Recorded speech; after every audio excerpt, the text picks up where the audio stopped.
Hello friends, welcome to my YouTube channel. आज हम लोग इस क्वेश्चन को सॉल्व करेंगे। समीकरण a minus B two A minus B two A plus C three C plus D equal to -1 5 0 13 में से ए बी सी डी के मान ज्ञात करना है। इस मैट्रिक्स को यूज करके ए बी सी डी का मान ज्ञात करना है। तो इसका हल क्या होगा? यहाँ से हमें जनरली चार इक्वेशन मिलेंगे। ए माइनस बी बराबर हो जाएगा -1, 2a plus C equal to हो जाएगा 5, 2a minus B equal to हो जाएगा 0, 3c plus D equal to हो जाएगा 13। इक्वेशन 1, इक्वेशन 2, इक्वेशन 3, इक्वेशन 4, चार हमारे पास जनरली इक्वेशन मिले हैं। हमें a और b और c और d की वैल्यू निकालने हैं। तो यहाँ से हम लोग पहले लेंगे इक्वेशन नंबर 3। समीकरण 3 में हमारे पास क्या होगा? 2a minus B equal to 0 दिया गया, 2a इक्वल टू हो जाएगा b, अर्थात b के स्थान पर हम लोग 2a रख सकते हैं। अब इस वैल्यू को b का मान समीकरण 1 में रखने पर, तो b का मान हम लोग समीकरण 1 में रख देंगे तो हो जाएगा हमारे पास a minus 2a equal to -1। तो यहाँ से हो जाएगा -a इक्वल टू -1, तो a इक्वल टू 1। अब हमारे पास a की वैल्यू आ गई है तो हम लोग c की वैल्यू भी निकाल सकते हैं। यहाँ से देखिए समीकरण 2 में a का मान रखने पर समीकरण 2 हमारे पास क्या है? 2a plus C equal to 5 और a की वैल्यू 1 आ गई तो 2 plus C equal to 5, c equal to 3 हो जाएगा। ऐसे ही हमारे पास a और c की वैल्यू मिल गई है। अब हम लोग a और c की वैल्यू यहाँ पर भी रख सकते हैं। a और b की वैल्यू यहाँ से हमारे पास a की वैल्यू आ गई है, c की वैल्यू आ गई है। अब हमें निकालना है b की वैल्यू,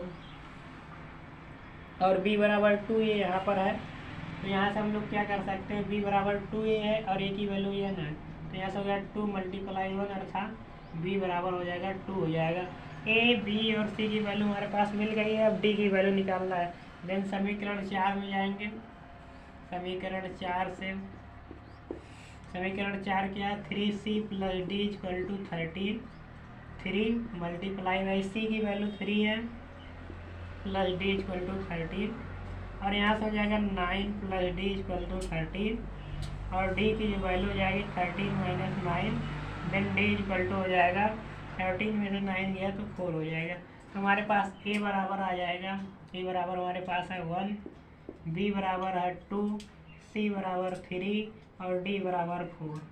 यही सभी हमारे आंसर है। a इक्वल टू 1, b बराबर 2, c बराबर 3, d बराबर 4। अगला क्वेश्चन हमारा जो है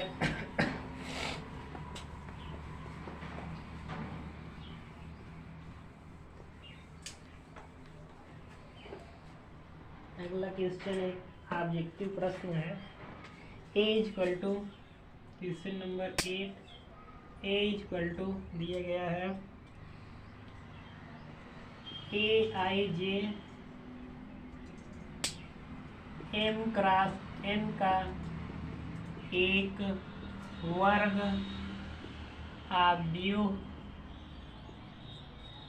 आव्यूह है यदि, चार ऑप्शन दिए गए हैं। m cross m less than n, m is equal to n, m is greater than n, इनमें से